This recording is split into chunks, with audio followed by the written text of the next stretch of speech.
Pendant la Toussaint, renforcement de la campagne pour le don du sang. À Courcouronnes, les jeunes réalisent un documentaire sur l'égalité homme-femme.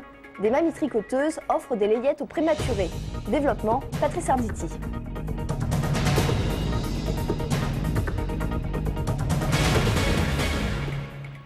Bonsoir, bien entendu, les embouteillages pour commencer. Dès ce matin, les automobilistes ont trouvé deux petits bouchons en Île-de-France, s'accentuant au fil de la journée, début d'un week-end classé orange, mais qui traditionnellement attire des millions de vacanciers sur les routes en cette période de l'année. En fait, on sait depuis quelques années que ces vacances de la Toussaint sont très meurtrières sur les routes.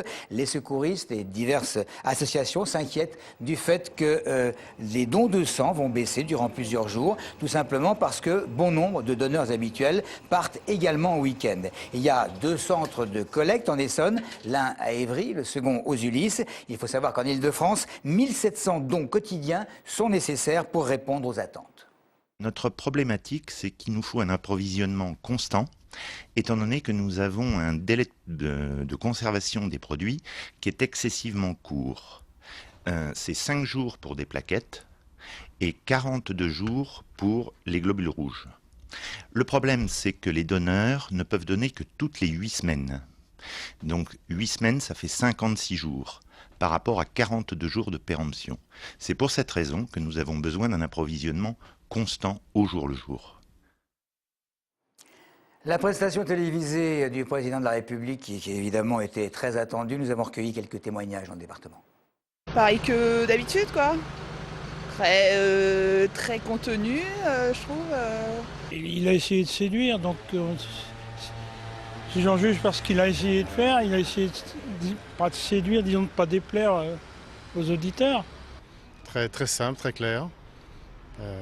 Moi je trouve que ça suffit pour comprendre que heureusement qu'ils sont là, hein, nos dirigeants. Donc j'ai vraiment cru à ce qu'il a dit. Égal à lui-même, hein. Toujours beau parleur mais rien à dire, quoi. De toute façon, c'est toujours les mêmes qui s'en mettent dans la poche et puis nous les petits ouvriers, les traités, on galère. C'est un homme qui a du courage. Il en veut. Laissez-moi tranquille avec Sarkozy. Il raconte toujours des conneries, les mêmes conneries, il ne parle pas du chômage et des délocalisations. Très bien. C'est un bon président. Et croyez-moi, en 2012, il rentrera. Avec tout ce qu'il a fait, je souhaite pour les autres qu'ils le feront comme lui. La commune de Courcouronnes, elle organise un grand tournage pendant ses vacances de la Toussaint pour des jeunes entre 11 et 17 ans. Le but, c'est de réaliser un documentaire sur les relations hommes-femmes, garçons et filles. Audrey Coll.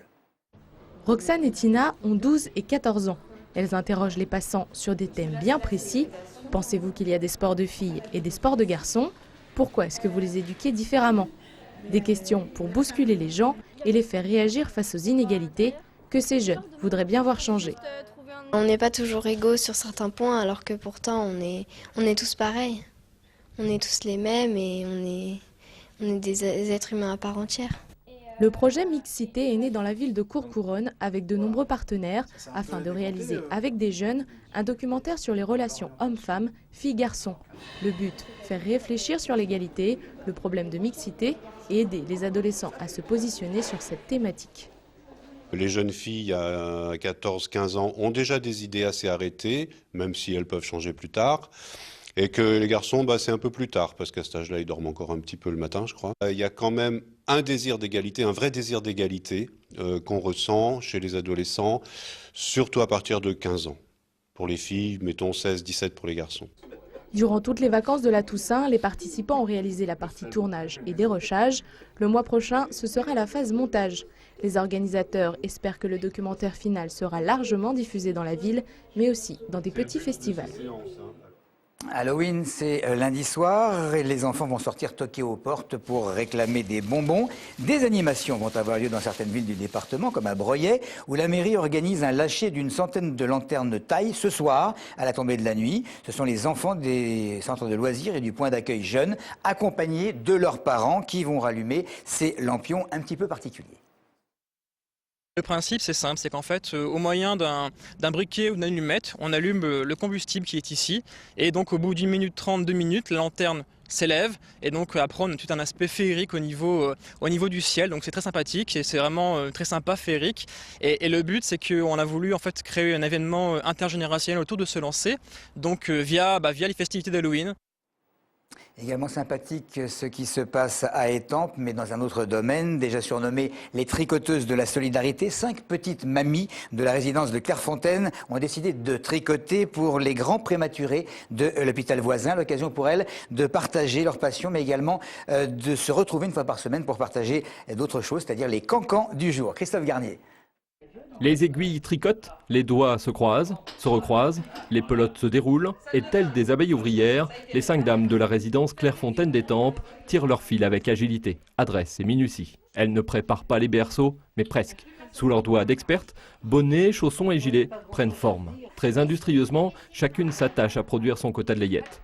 Telles des mousquetaires, les dames de la ville royale travaillent pour la gloire de la collectivité, mais pas seulement, ces petits vêtements étant destinés aux grands prématurés de l'hôpital de la ville. On serait à leur place, on aimerait aussi qu'on nous aide ou qu'on nous donne quelque chose. Ça me rappelle surtout mon bébé là, que j'ai eu prématurément à 6 mois et demi, alors ça me rappelle ça. Sous prétexte de se délasser l'esprit ou tout simplement de ne plus penser à rien, les 5 complices profitent de leur rendez-vous du vendredi après-midi pour partager les cancans et tous les petits ragots de la résidence. Avec en plus la satisfaction de fournir des vêtements chauds à des parents de grands prématurés qui par définition ont été pris par surprise. Il n'y a pas forcément les préparatifs tout de suite, donc les pères des parents n'ont pas tout de suite la possibilité d'avoir les vêtements chauds de suite. Et comme les prématurés en général ont froid, ils seront habillés par nos petites mains, nos petites mamies.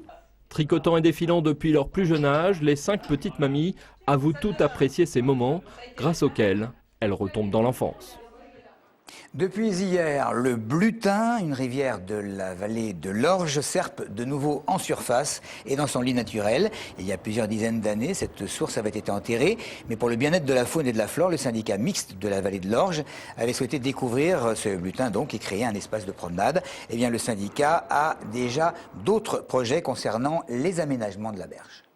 Sur le Blutin, on a un travail qu'on doit poursuivre, qui est comme d'ailleurs sur la rivière Orge et sur les autres affluents, c'est de continuer à faire en sorte que les pollutions qui existent encore trop à cause des mauvais branchements soient traitées. C'est ce que nous nous efforçons de faire au quotidien avec les villes, avec les communautés d'agglo. 3e soirée de musique à Massy, au programme des primeurs Hornet, plus Rococo, plus The Shoes, plus Moss et puis Nasser, ici sur ces images. Nasser filmé cet après-midi pendant la répétition, une musique électro-rock de ce trio marseillais à découvert ce soir.